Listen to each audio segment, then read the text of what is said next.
All right, welcome to Magnolia Shine Podcast. Will Jackson, who's actually at the arena, which you can hear all the band noise. I guess you really are at a SWAC tournament, right, Will? I am. I am actually here live and in the flesh.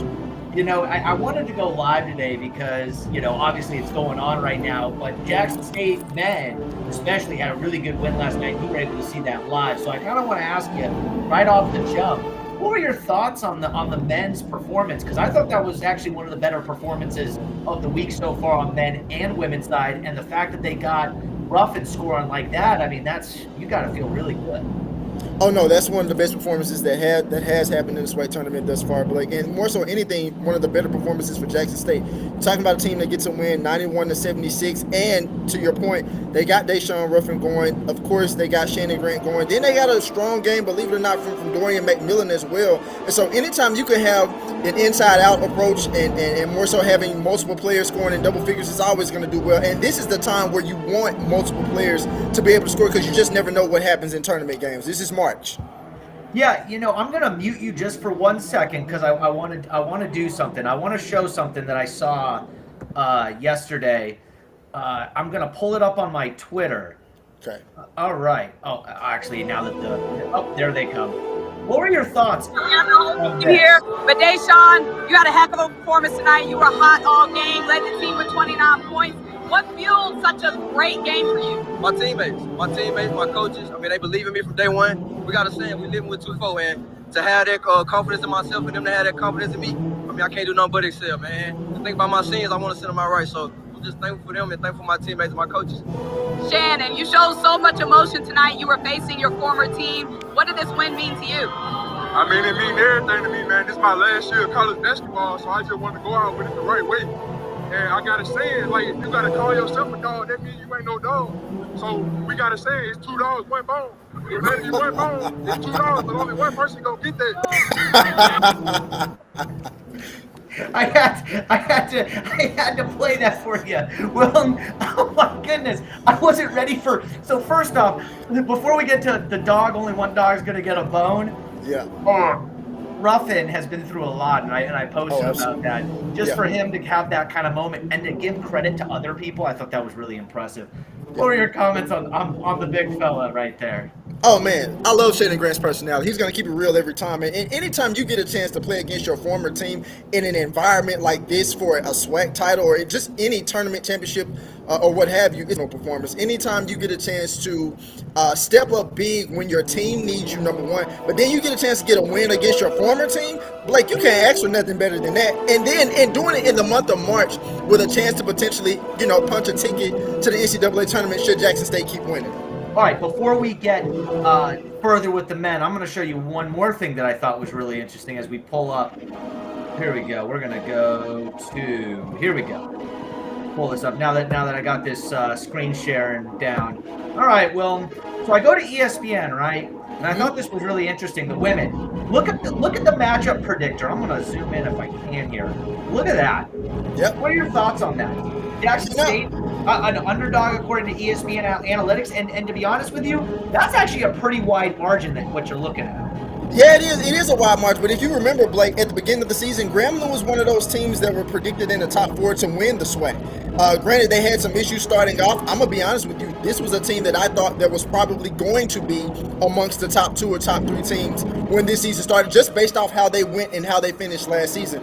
But obviously, we've seen a different approach of how things have transpired throughout the SWAC on the women's side. Of course, you had Texas Southern, Alabama A&M, Jackson State, Alabama A&M just got eliminated by Alcorn, which goes to show you that anytime you get to this point of the year, you get teams that get hot. And when you get hot in March, you never know what happens. So this, if you're Jackson State, you can look at this as motivation to say, you know what? No one per se predicted us to probably be in this spot. Obviously, ESPN is predicting them to lose this game. This could just be bulletin board material for them to come out and get a win later on this evening.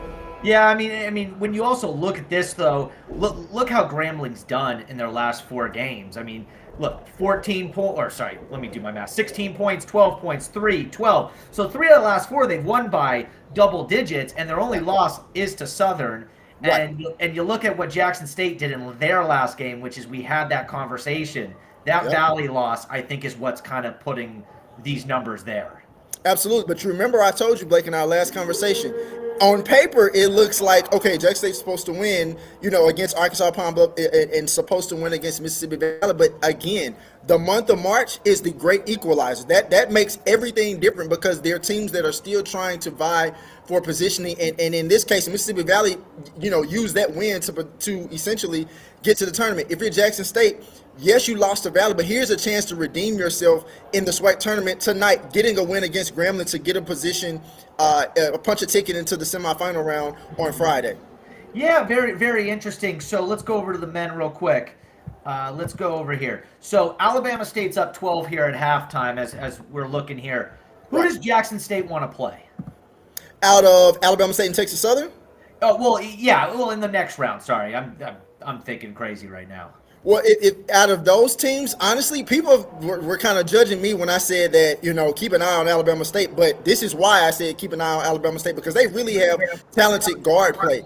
But if I'm Jackson State versus playing Alabama State or Texas Southern, I would probably still want to play Alabama State. Texas Southern is a very dangerous team when it comes to the month of March, and they've done it consistently over the last several years. Alabama State, not as much, but they have a lot of talent. But Jackson State has beaten Alabama State throughout the season. They beat Alabama State at least once during the regular season. So, granted, just because you beat a team in the regular season doesn't necessarily mean you're going to beat them at this point in time. But I think that if you've already had some continuity and knowing what that feels like, I would take my chances against Alabama State versus Texas Southern. All right. So you were there yesterday, and the biggest upset of the day obviously was Grambling and Southern, wasn't it? Absolutely. Okay. Absolutely. Here we go. So can you see the clip right now? Yep. I was live and in person for that.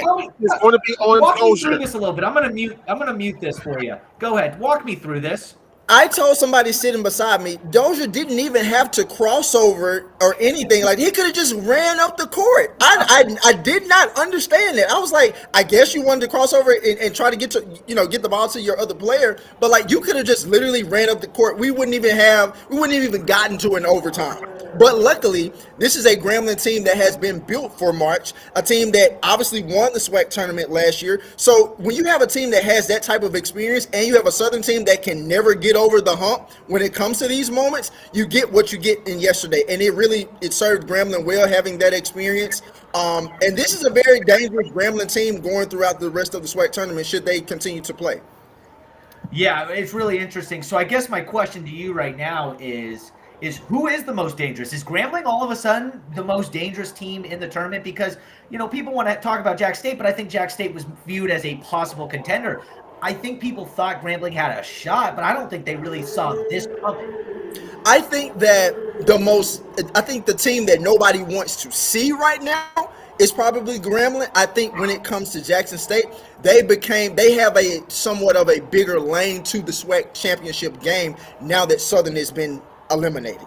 Yeah, you saw me tweet that out. I said, when Southern lost, the first thing I tweeted out, which was, is Jackson State now the favorite to win the tournament? I would easily go on record to say that they would be the favorite to win this tournament right now. I'm going to do this for you. Betting odds to win SWAC tournament. Let's see if I can pull this up. I'm gonna screen share that. You like this new screen sharing ability? I do, man. I do. You're moving on up. Well, look, if you go to the Vegas Insider, if we look at this, okay, this is now the future odds to win the SWAC. Look at this. Plus 150, that's pretty close to 500 odds. I mean, let's see, That's about, yeah.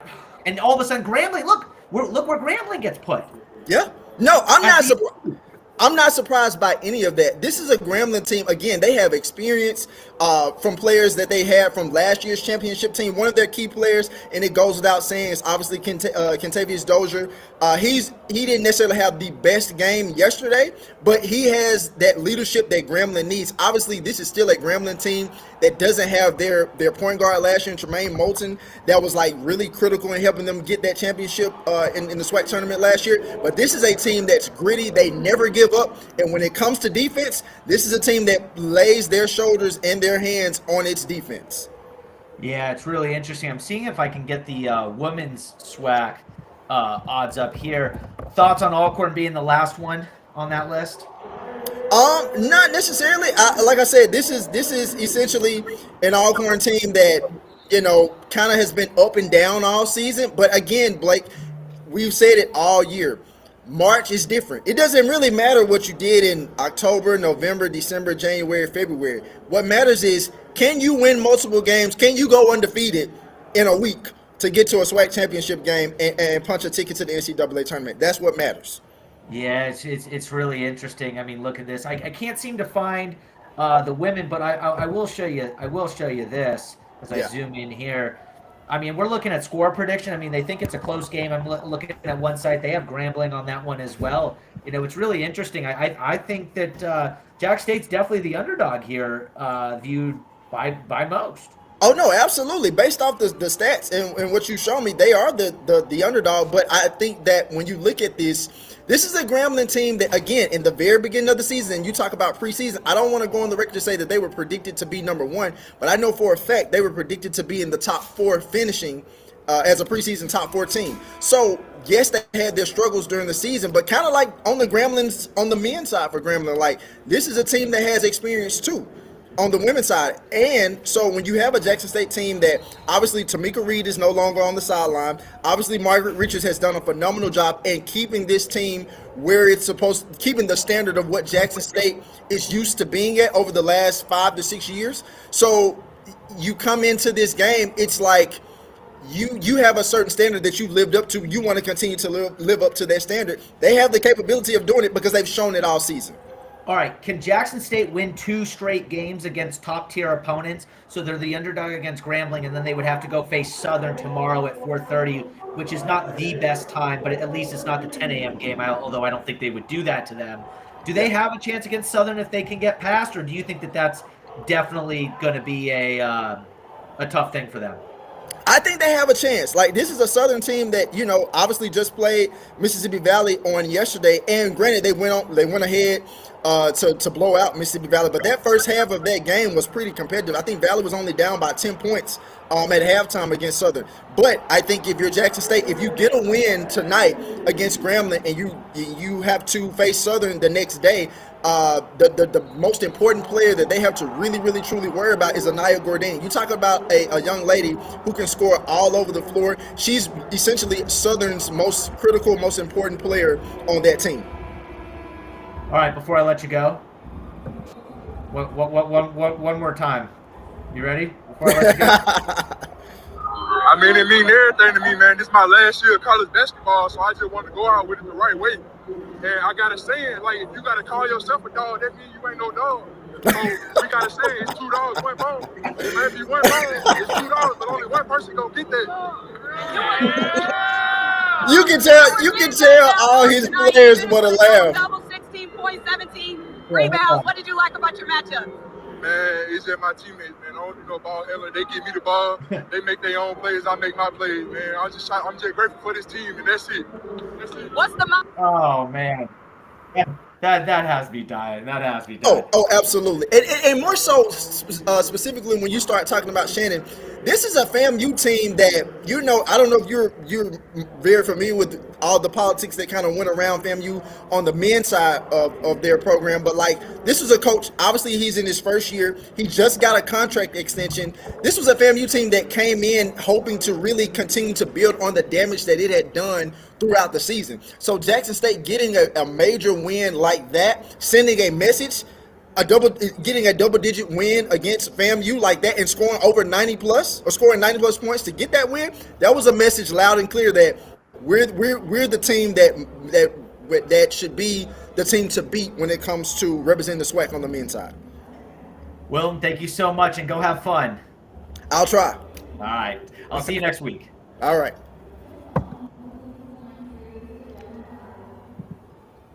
Hey, how was that different? You like that?